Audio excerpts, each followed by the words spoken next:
Pasensya ka na, bandam. Kahit na hindi ako makapagsalita nung sinabi mo sa akin na bakit hindi mo ko ipaglaban, no? Masakit din pala kahit hindi mo kadugo yung tao.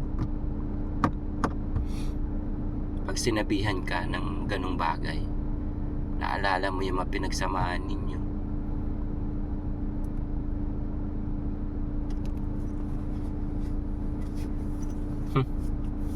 Sana bumalik ka pa na, may awang Panginoon. Hindi ko lang talaga ano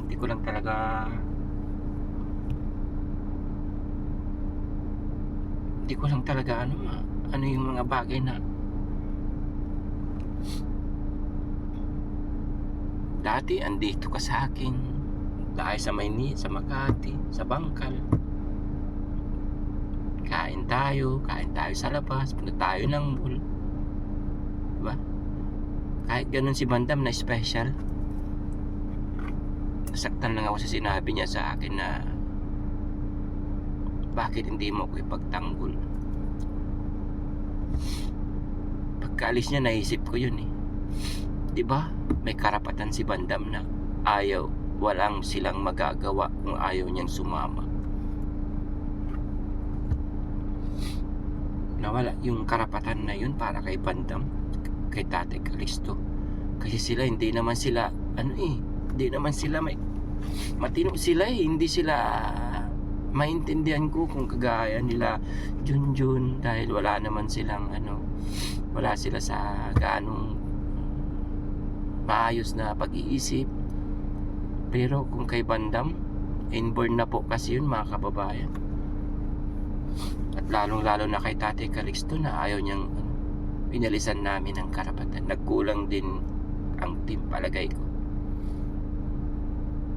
sa ginawa ng mga taong nagpunta dito, DSWD. Nakakamiss si Bandam. Hindi ko lang talaga matanggap yung sinabi niya sa akin na Boss JB, bakit hindi mo ko ipagtanggol? Kala ko ba ipagtatanggol mo ko, sabi niya sa akin. Natakot din kasi kami, mga kababayan eh. Siyempre malaking government yan, dapat tayong sumunod. Pero yung batas, nawalan tayo ng karapatan, nawalan sila ng karapatan. Mayroon naman kasing karapatan yan, mga yan eh.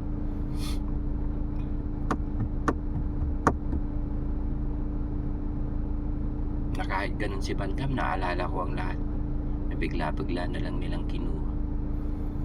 Akala namin hindi na sila kukunin.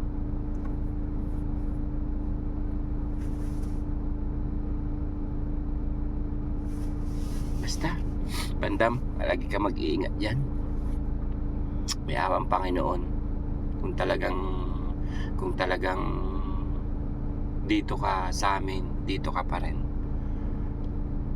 Marami pang araw, marami pang daraan na panahon. Kung talagang nandito ka, dito ka sa amin. Wala kasing pamilya may pamilya si Bandam, pero na siya, mga kababayan, parang ewan kung di ko rin kasi yung magulang ni Bandam eh. Minsan gusto ko na rin sisihin sila. Bakit parang wala silang interest kay Bandam?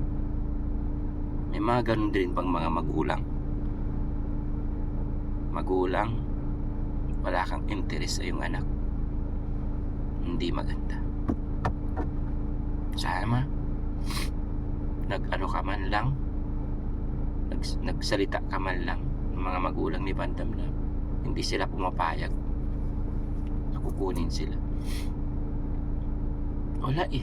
Isang beses lang namin silang na komunikasyon, wala nang mga sagot-sagot, wala nang mga reply. Kung ako sa magulang mo, Bandam, paubaya ko dito sa team. Dahil kahit nagbigay ka na lang ng authority, sana na hindi ka pumapayag. Ayaw mo bang maging masaya yung anak mo dito?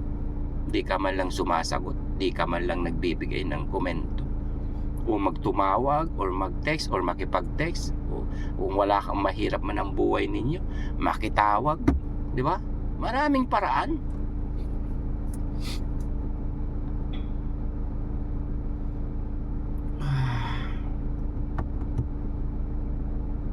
Ay, tama na. May awa, si God pa rin ang bahala. May plano si God para sa atin, Bandam, ha? Matiwala ka lang. Dito lang ang Team Daddy Frankie para sa'yo. Ayoko ng drama. Dahil lalaki tayo eh. Matiyak patapang tayo, di ba? Daddy Frankie napapaiyak din. Sabi ko, hindi ako iiyak. Pero naalala ko si Bandam. Ay, pasensya na mga kababayan, hindi ko lang talaga dahil ako lang yung sinabihan niya yung bagay na yun eh. Bakit hindi mo ko pagtanggol? Sabi mo ipagtatanggol mo ko. Payakap na lang siya sa akin. Pagkalabas niya, nung lalabas na sila, nandun ako sa labas, Boss JB, sabi niya sa akin, payakap siya. Parang kapatid eh.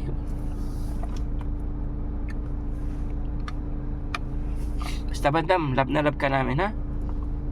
May awa ang Panginoon. Kung dito ka sa amin, dito ka pa rin. Dito pa rin kami para sa'yo.